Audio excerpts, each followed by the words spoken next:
우리는 교회를 세우는 일에 관심이 많습니다. 눈에 보이는 건물 교회를 세우는 것도 중요하지만 사람을 살리고 세우는 일은 더욱 중요합니다. 자, 그렇다면 무엇이 교회를 세웁니까? 겉으로 보면 돈이 교회를 세우는 것 같습니다. 돈으로 땅을 사고 돈으로 건물을 짓고 돈으로 전도 용품을 사고 사람들을 모으는 것처럼 보이기 때문입니다. 또 사람들이 교회를 세우는 것 같습니다. 사람들이 많이 모여서 조직도 만들고 건물도 임대하거나 매입하거나 건축하는 것처럼 보이기 때문입니다. 그것은 겉으로 드러난 모습이요, 하나의 과정에 불과합니다. 그러면 참으로 교회를 세우는 것은 무엇일까요? 무엇이 교회를 세웁니까? 첫째는 삼위 하나님입니다. 넓은 의미에서 교회라 할 때는 건물도 포함되죠. 그러나 좁은 의미에서 교회라 할 때 그것은 예수님을 믿는 사람들의 모임입니다. 좀 더 구체적으로 말하면 창세전에 성부 하나님께서 미리 택하시고 또 때가 되어 성자 예수님이 구속하시고 또 성령 하나님이 인치신 하나님의 백성들이 바로 교회입니다. 저와 여러분들이 바로 교회죠. 누가 이 교회를 세웁니까? 삼위 하나님입니다. 먼저 하나님 아버지십니다. 하나님께서 집을 세우시고 하나님께서 예루살렘 성을 쌓으십니다. 그리고 성자 예수님입니다. 예수님이 말씀하셨습니다. 내가 이 반석 위에 내 교회를 세우리니, 한마디로 하면 내가 세우리니, 그렇습니다. 교회는 예수님이 세우십니다. 그리고 성령 하나님입니다. 구약 스가랴 4장에 성전 건축에 대한 말씀이 나옵니다. 이는 힘으로 되지 아니하며 능으로 되지 아니하고 오직 나의 신으로 되느니라. 구약시대 건물 성전 건축도 성령님의 역사로 이루어지고 신약시대 성전인 저와 여러분들이 세워지는 것도 힘으로 되지 아니하고 능으로 되지 않고 언변으로 되지 않고 오직 주의 성령으로만 되는 것입니다. 그러니 여러분, 하나님을 의지하시고 예수님을 바라보시고 성령님을 기대하시기 바랍니다. 성령님이 여러분의 남편을 불러주시고 거듭나게 하실 것입니다. 성령님이 여러분의 자녀들을 변화시킬 것입니다.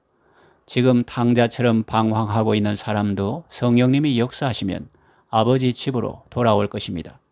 그러니 여러분 눈앞에 보이는 상황이 어떠하든지 절대로 낙심하거나 포기하지 마시고 하나님의 사랑과 능력을 기대하며 나아가시기를 바랍니다. 둘째로 성도의 기도입니다. 하나님이 교회를 세우십니다. 예수님이 자기 교회를 세우십니다. 성령님이 교회를 세우십니다. 사람들을 불러서 거듭나게 하시고 거룩하게 하십니다. 좀 전에 말씀드린 바와 같습니다. 그러므로 우리는 기도해야 합니다. 신약 사도행전을 보면 많은 교회가 세워집니다. 여러 지역에 교회가 세워집니다. 물론 하나님의 은혜죠. 그러나 그 속에는 성도의 기도가 들어 있습니다. 사도 바울은 어느 지역에 들어가기 전에 먼저 많은 기도를 했습니다. 로마도 그 중에 하나입니다. 로마서 1장 13절 보면 형제들아, 내가 여러 번 너희에게 가고자 한 것을 너희가 모르기를 원치 아니한다 했습니다. 여러 번 시도했습니다. 기도는 더 많이 했을 것입니다. 그러다가 마침내 로마에 가게 된 것입니다. 그리고 그는 교회를 위해서 많은 기도를 합니다. 로마서 1장 9절 내가 그의 아들의 복음 안에서 내 심령으로 섬기는 하나님이 나의 증인이 되시거니와 항상 내 기도에 쉬지 않고 너희를 말하며, 이런 표현이 나옵니다. 우리가 교회를 세우고 한 영혼을 세우는 데는 얼마나 많은 기도가 필요한지를 알 수 있습니다. 교회의 자산은 기도입니다. 교회의 능력은 기도입니다. 물론 하나님이 교회의 자산이고 능력이지만 그 능력의 다이너마이트를 폭발시키는 것이 바로 기도라는 도화선에 불을 붙이는 것입니다. 그래서 기도를 교회의 자산이요 능력이라고 표현한 것입니다. 성도들이 한 마음으로 기도하는 교회는 결코 작은 교회가 아닙니다. 기도가 살아있는 교회는 결코 약한 교회가 아닙니다. 항상 기도하는 교회는 결코 무능한 교회가 아닙니다. 너희 중 두 사람이 땅에서 합심하여 무엇이든지 구하면 하늘에 계신 내 아버지께서 이루시리라고 말씀하셨습니다. 기도로 많은 영혼을 살리고 많은 가정을 세우고 많은 이웃을 구원하는 성도가 되시기를 바랍니다. 셋째로 하나님의 말씀입니다.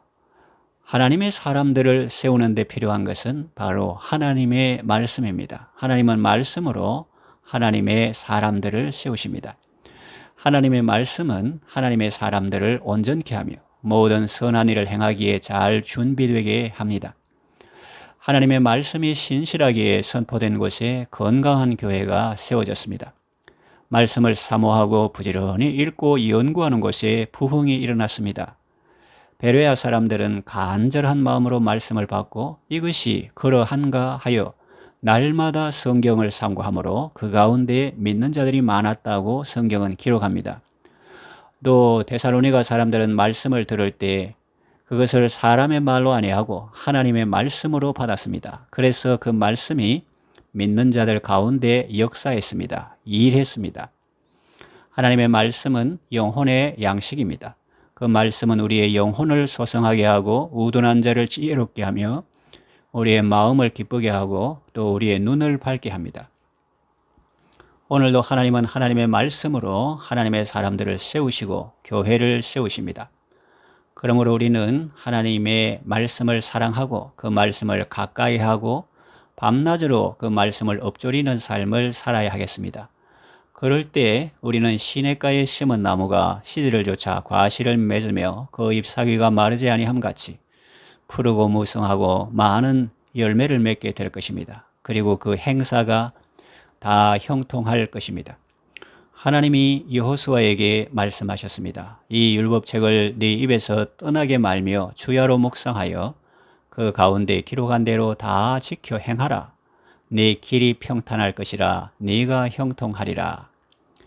길이 평탄하고 삶이 형통하게 되는 것입니다. 이제 말씀을 정리하며 맺으려고 합니다. 무엇이 교회를 세웁니까? 돈입니까? 사람입니까? 그렇게 보일 수 있습니다. 그러나 그런 것들은 껍데기입니다. 삼위 하나님이 교회를 세우십니다. 여호와께서 집을 세우지 아니하시면 세우는 자의 수고가 헛되다라고 성경은 말씀합니다. 그렇습니다. 우리는 이 사실을 명심해야 합니다. 우리를 세우실 분은 오직 하나님이십니다. 이 사실을 명심하고 하나님의 은혜를 구하시기 바랍니다. 그리고 교회를 세우는 것은 성도의 기도입니다. 사도 바울처럼 간절히 기도하시기 바랍니다.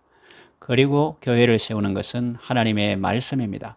하나님의 말씀을 부지런히 듣고 읽고 연구하고 암송하고 엎조리시기 바랍니다. 그리고 그 말씀을 전하시기 바랍니다.